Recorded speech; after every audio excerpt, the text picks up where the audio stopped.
To all our viewers and listeners, welcome back to Behind the Glass Doors. The intellects amongst you will notice there's only two of us. Yeah. And sorry to say that Macca will no longer be part of Behind the Glass Doors, so we're going to miss him. But, we need to keep taking to the people what they want, so it will continue. So, welcome, Mr. Messina. How are you? Yeah, good. How are you? I'm good. Yeah, it's weird having that day off yesterday, then coming back to work today, then having a weekend. So it kind of feels like a Monday on a Friday. Yeah. Which is weird. Yeah. So, But no complaints from my end. But good. Guys, today we're going to have a chat around, if you've got your website, it's always a really good idea to put yourself as the business owner or the digital... just as a customer, put yourself as the customer. And put yourself through the website process. So whether it's buying a product or inquiring or finding certain information, setting yourself a task and run through as a consumer and see how easy or how the UX or the navigation on your website is. So something you did for our website, right? Yeah, well, so the reason why this topic kind of came up was because I've done a little bit of writing at the moment about kind of UX, but more so the idea of the creating personas and putting them through a task, which is kind of what we do in our UX journeys. Yes. And so I was thinking it might be an interesting thing to just ask yourself that same question where, all right, if you have a website that sells a product or offers a service, go to your website and pretend that you're your customer or your user, right? And buy your product.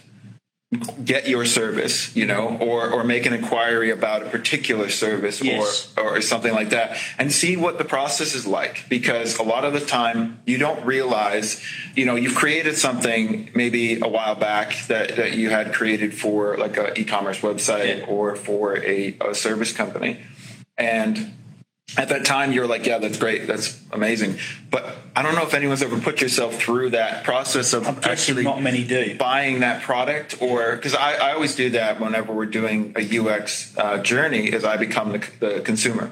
And so what I do is I come to the website almost kind of like with a blank slate and say, okay, I'm going to buy this product. And what are the things that happen through the process of me buying that product that affects me from having a smooth process to the final, click. You want less resistance, don't you, with that process to go through it nice and easy. I'm probably a very typical consumer when it comes to buying online or dealing with a website online. I get pissed off pretty quickly if it's taking too long or it's clunky and I don't know where to look. I'm probably going to jump and go elsewhere unless I really, really want the product. And I commit totally. More, but it's a neat thing to do, and I did this recently. I don't know why. Sometimes I do this, like it's a weird quirk that I have, is that I like to try to find different types of industries and compare them against each other of doing a task, right? Okay. So I recently had done... This sounds super geeky, by the way. It is. No, it is. But from a designer's point of view, and especially somebody who enjoys the idea of user journey and user experience, UX is really it's become kind of a hot topic, especially for me in terms of a lot of things that we talk about. I like to try to put those forward as a way of kind of the proofs in the pudding type thing. So I went and I tried to book movie tickets across a whole bunch of different cinemas. Yeah. And I realized that one of them is really good, like really, really good. And I can say it. I think Hoyt Cinema's got amazing UX for their setup because it is so complicated.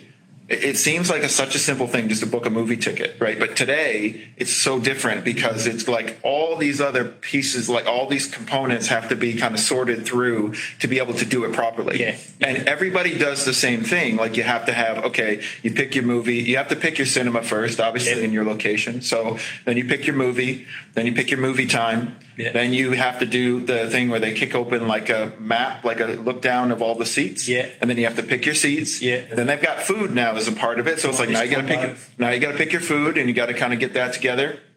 And obviously your price is the bottom is starting to, for a family of four to go see a movie now. It's quite a daunting. But your kind of family day out was sorted for that. You got yeah. But it was amazing to sit there and go through it. And I noticed that a lot of them followed the Netflix layout, which is not a bad thing. It's one of those things where Netflix follows a different layout, which is obviously this idea of just keeping it very visual and easy to kind of move through. Yeah. But then when you start getting into the more like complicated stuff, that's when it got really interesting for me to watch how everybody kind of treated it. Because when you're getting to the point of like, okay, how do you show movie times? How do you show them in a way where they're very easy to see, you know, because there's a lot of different ways you could do it. Yeah. But, and then how do you do that seating? Some people used very, very kind of, you know, made it almost kind of look like an over the top shot of all the seats. Others were just squares that represented the seats, but it was done in a different way. Yeah. I just found it really fascinating and kind of, those are the kind of things that you do to understand why UX is really important. In that. I had a similar thing, and I was, you know, as you can tell, we're super healthy human beings behind the glass doors. Sure, A lot of pride in our. But I actually ordered Domino's pizza the other day. Oh yeah, cool. Online, I was using their online ordering system, and again, it's very efficient as you'd expect with a brand such as Domino's. You know, to add toppings, to have stuff a bit better, like I want it a bit crispier. So I found that a very good experience. I'll tell you though, Domino's before their old layout and their old system was just perfect. They had the thing where you ordered the pizza and then it was getting kind of delivered, and they'd have a little image of a pizza and it would kind of show this like clock that would go like and say your pizza's being cooked, your pizza's being, you know, packaged, your pizza's being delivered, your pizza's at your door. And I found that little clock so exciting because it allowed you to see. Well, no, it was such a cool visual way of showing how the process of your pizza order was going. I don't know if we went to Domino's as well recently, and it was like it changed a bit. The layout is still good, but there's a lot of just tick functions where you just kind of like click on this, click on that. And there's, I guess there's a lot of moving parts for the Hoyts one. Totally. Ordering an online takeaway, and I guess that's where the challenge is and where it's important to go back to our topic. The owner actually jump on. I know their franchise is Domino's, but to actually jump on there and make sure that it's easy to use because there's so many moving parts.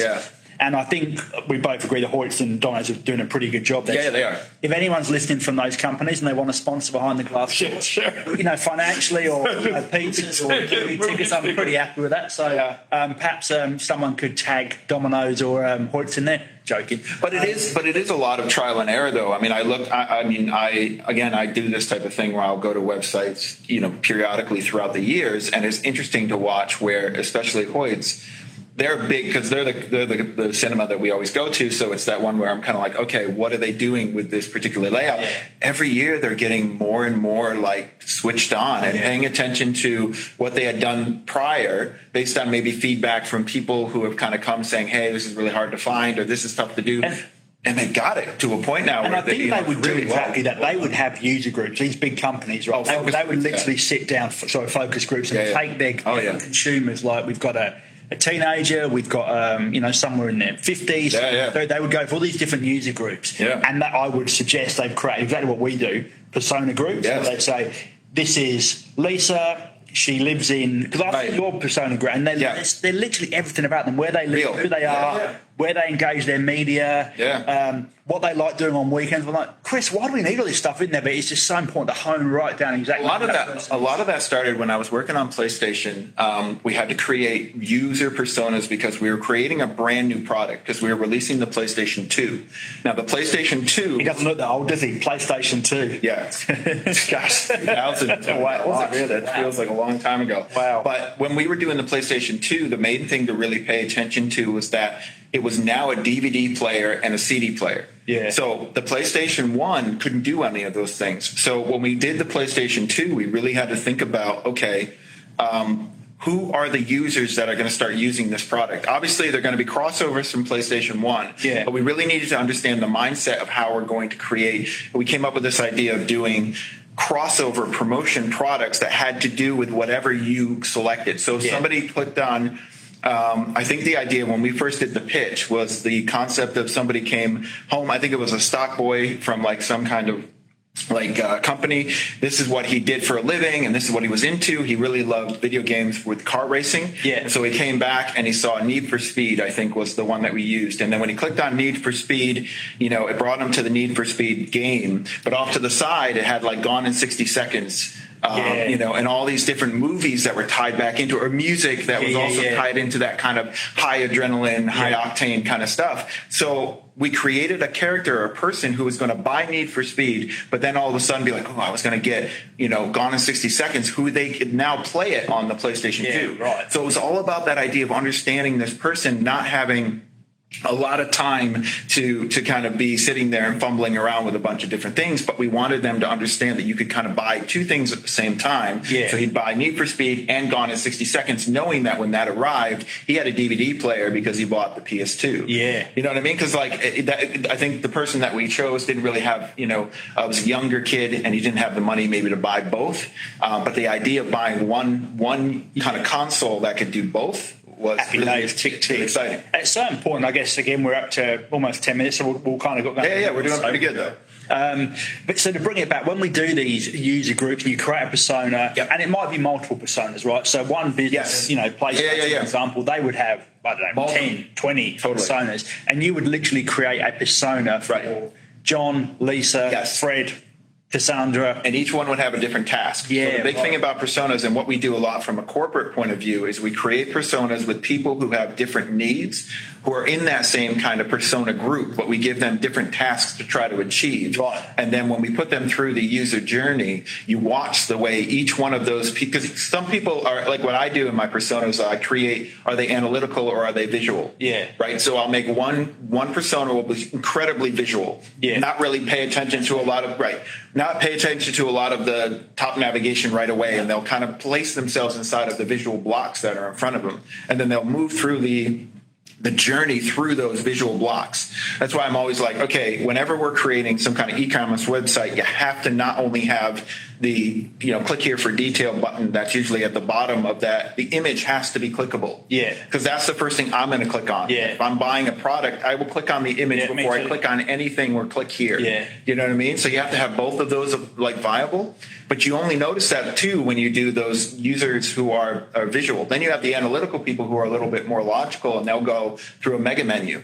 So they'll go, okay, I want to find this product through this process, go to the detail page. Use a search function or something like that. Right. So you have to make those as just as available as those kind of visual. It sounds bloody complex, but it is. But I do think, and I think the more that you do those tests on your own website, you're going to start realizing, oh, wow, this is really difficult to buy this product, or this is really hard for me to be able to get my service, you know, an inquiry for my service. Like, why does it have to be this complicated? And then you can ask yourself, what can you do to make it better? And that's where we kind of can help with that situation by not only creating those user personas and user journeys to kind of break down what we can do to enhance or improve, but also to be able to make those modifications that can make it much easier for your customer. So in closing, I guess the message today is, if you've got a website, just try it. Just go through the process yourself and try and either purchase a product, make an inquiry, think of your different user groups and how they might use it differently, and make sure your website is ticking those boxes, right? Just be your customer. Don't be you. Like, obviously, you've seen this website for years and you know it's like, oh, yeah, I'm sure it's fine. But just be a customer.